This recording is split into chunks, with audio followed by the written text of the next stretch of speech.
बात करते हैं आज की एक और बड़ी खबर, और वो खबर है ममता बनर्जी के बयान से उत्पन्न हुई। ममता बनर्जी ने इंडिया गठबंधन को लेकर एक बड़ा बयान दे दिया और उसके बाद से लगातार सवाल उठ रहे हैं। विपक्षी गठबंधन में लंबे समय से सीट बंटवारे पर बात चल रही थी, लेकिन अभी तक कुछ फाइनल नहीं हुआ। फाइनल क्या होता उससे पहले ही एकला चलो की राह पर सभी निकल पड़े हैं। ये रिपोर्ट देखिए।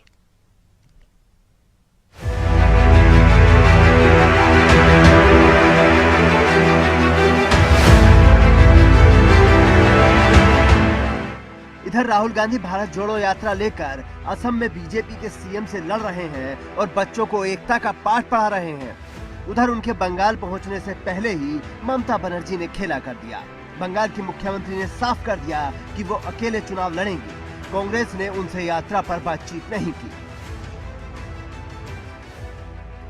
इससे पहले टीएमसी ने साफ कर दिया था कि वो कांग्रेस को 2 सीटें बंगाल में देना चाहती है। इसके पीछे का तर्क 2019 के चुनाव नतीजे हो सकते हैं, जिसमें 42 सीटों वाले बंगाल में कांग्रेस ने 2 सीटें जीती थी, जबकि टीएमसी ने 22 और बीजेपी ने 18 सीटों पर परचम लहराया था। ममता बनर्जी के बयान के बाद से ही विपक्षी गठबंधन में बवाल हो गया। तुरंत कांग्रेस नेता जयराम रमेश का बयान आया कि हम उन्हें मना लेंगे। टीएमसी और ममता जी विशेष रूप से, क्योंकि वो एक बड़े नेता हैं, टीएमसी के नेता हैं, भारत के बंगाल के नेता हैं, देश के नेता हैं, इंडिया गठबंधन का एक बहुत महत्वपूर्ण स्तंभ तृणमूल कांग्रेस है।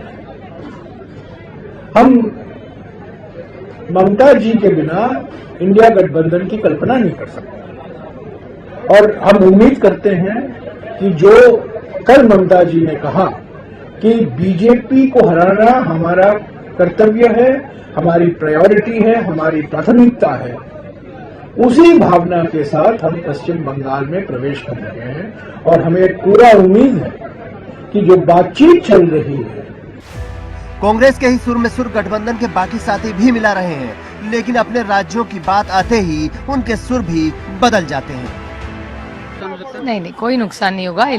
अलायंस एक ही है, सब साथ में ही रहेंगे। हमारी दीदी है वो, और हम सब दीदी का बहुत प्यार और सम्मान करते हैं, और अलायंस में कोई नहीं प्रॉब्लम होगा। दीदी हमारे साथ ही रहेगी। विपक्षी गठबंधन में चल रही इस नूरा कुश्ती पर बीजेपी खुश है और हमलावर भी। इसीलिए 5 मीटिंग के बाद भी ना इनके पास झंडा, ना एजेंडा, ना नेता, ना नीति, ना नियत है। ये केवल और केवल कंफ्यूजन वाले हैं, करप्शन वाले हैं और फैमिली के प्रोफेशन को बढ़ाने वाले हैं। इनके पास मिशन विशन नहीं है। जनता ने भी तय कर दिया है, मिशन विशन वालों को सपोर्ट करेंगे, इस प्रकार के रोज कंफ्यूजन वालों को नहीं करेंगे। कांग्रेस से लेकर सुप्रिया सुले तक भले ही कह रहे हो कि ममता बनर्जी को मना लिया जाएगा, लेकिन सवाल ये है कि किसे किसे मनाया जाएगा। बिहार में जेडीयू और आरजेडी हैं, यूपी में अखिलेश यादव पहले से ही नाराज हैं, दक्षिण में स्टालिन है, केरल में लेफ्ट है, दिल्ली, पंजाब और हरियाणा में आम आदमी पार्टी है, जिसने पंजाब में अकेले चुनाव लड़ने का ऐलान कर ही दिया है। कितनी बार कहलाओगे मेरे से ये?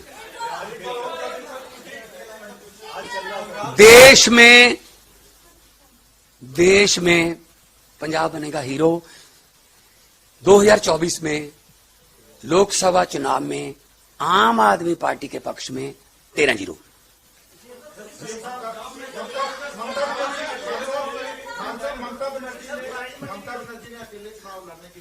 देखो, ये तो उनका काम है, ये ममता नहीं, कोई बात नहीं। वो हो सकता है कोई उनके साथ बातचीत चल रही हो उस लेवल पे, लेकिन पंजाब में हम ऐसा नहीं करने वाले। पंजाब में कांग्रेस से हमारा कोई। दरअसल कांग्रेस के सामने मुश्किल ये है कि जिन राज्यों में क्षेत्रीय पार्टियों के साथ वो गठबंधन करना चाहती है, वहाँ उसका प्रदर्शन 2019 में कोई बहुत अच्छा नहीं रहा है। जैसे बंगाल में उन्होंने केवल 2 सीटें जीती थी, दिल्ली और हरियाणा में वो कोई सीट नहीं जीत पाए, बिहार में 1 सीट जीती, यूपी में भी 1 ही सीट जीती और महाराष्ट्र में भी 1 ही सीट जीती। हालांकि पंजाब में कांग्रेस ने जरूर 8 सीटें जीती, लेकिन उसके बाद विधानसभा चुनाव में हार गई।